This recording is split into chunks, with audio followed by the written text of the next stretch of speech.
Hi there, I'm Daniel from Buy the Brush Miniatures, and today I'll be telling you how you can start collecting a Necron army.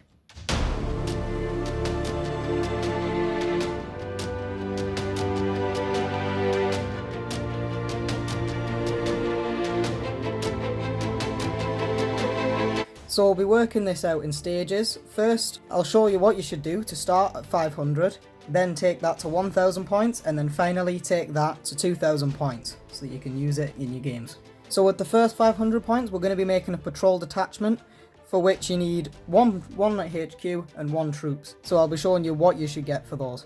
So for your HQ choice, what I think is by far the best choice for your first HQ is a Necron Overlord. Because of this, I recommend you should get the command barge, but rather than build the actual command barge, build 1 Overlord and 1 Catacomb Annihilation barge. This is because it gives you more options for your games, and also your Overlord is, yes, he's more squishy, but you can move with your units at the same pace as them, and it gives you a nice heavy support option for your games. And for your troops choice, I think the best option is the Necron Warriors kit, of which you'll get 10 Necron Warriors. I'm using 5 here for the sake of not having hundreds of models on my desk. And you'll also get 3 Scarabs with that, which gives you a nice option to go and collect those objectives that are maybe more behind enemy lines. And your Warriors will be able to hunker down an objective and keep it secured. And because of these 2 choices of kits, you now have 4 units when you only bought 2 kits.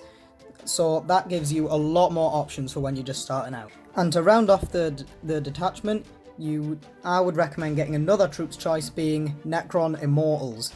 This is because they're very, very tanky, so they can support your more squishy Necron Warriors, and also give them that nice firepower to ward off anyone trying to take your objectives. So with this next step, we're going to be taking the army to 1000 points, and with that we're going to be upgrading that patrol detachment to a battalion detachment, which will give you a lot more options when you're building your list.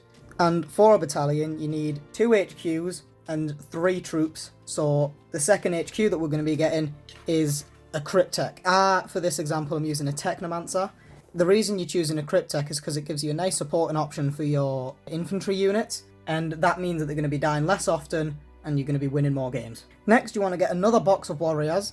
This is because this gives you your 3rd troops option, filling out that battalion detachment, which will also give you more Scarabs, and this just makes the other warriors' job of taking and controlling objectives a lot easier because they have more models to do it. And then the next step is another box of warriors. This will give you in total 30 warriors, and it'll also give you 9 scarabs. With this unit of warriors and scarabs, you can either put them into existing units to bolster them up to their maximum capacity, or you can have them be a separate unit just to make all that objective securing a lot easier, so that you can have more objectives at the same time. And for the next step in this stage, you want to be getting yourself some Lich Guard.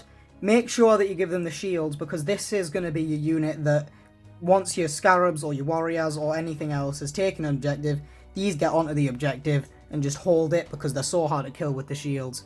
And also, if you have a character on there, there's nothing that the enemy can do to kill that character until you've killed the Lich Guard, which is very, very difficult. And then finally for this stage, you want to be getting yourself a box of 3 Destroyers.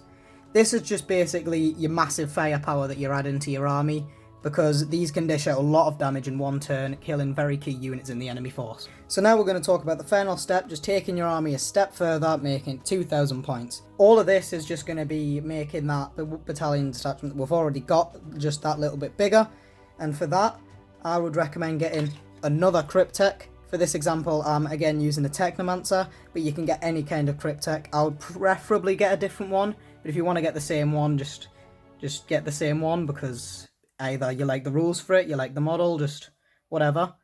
But the reason you want another Cryptek is because it's just that extra support that your army might need, just to help you keep those objectives, kill enemy units, all that good stuff. The next thing you want to be getting is a Doom Scythe or Night Scythe. You can build either of these variants if you want, because both of them give you that battlefield supremacy that you need at this stage, because Necrons are very slow, whereas this thing is very fast because of it's a flyer. And the Night Scythe would allow you to bring some of your bigger units, such as a unit of 20 warriors that you might have already, to far edges of the battlefield. Or the Doom Scythe is a very all-round unit for killing other units. The Tesla cannons here, these are very good at killing infantry, and the Death Ray can one-shot vehicles such as tanks. Next, you want to be getting yourself some Death Marks. These are the Immortals kit, they're an alternate construction. These are brilliant for taking out enemy characters that might be buffing your enemy units, keeping their enemy units alive. And these are just very good at negating those buffs. So you want some of these for taking enemy objectives that other units can go and take, whilst these snipe from far away. Next thing you want to be getting is 3 normal Locust Destroyers and then 1 heavy Locust Destroyer. I do only have 2 normal Locust Destroyers and 1 heavy, but that's just because I bought the upgrade sprue. You'll want to be getting 3. The reason you want this is just to boost that firepower that we've already established with those Locust Destroyers, and this just makes that little step further. And for that purpose, you can either put these in a separate unit for more board supremacy, or you can keep them in the same unit but just have 1 unstoppable killing machine unit. Last for this army, you want to be getting a Triox Stalker. This is just a nice all-round supportive unit for the rest of the army, with that rerolling 1s to anything that this shoots, and it's quite good in close combat, so it's a nice all-rounder to support the rest of the army. And with that, that concludes the list that we're going through today. If you want to take it a little bit past 2,000 points, I would recommend maybe getting a Catan, any of them would do. And if you want a centerpiece for the army, get a Lord of War like an Obelisk or a Monolith. But other than that, thanks for watching, and I hope this was informative for you starting your journey into the Necron army.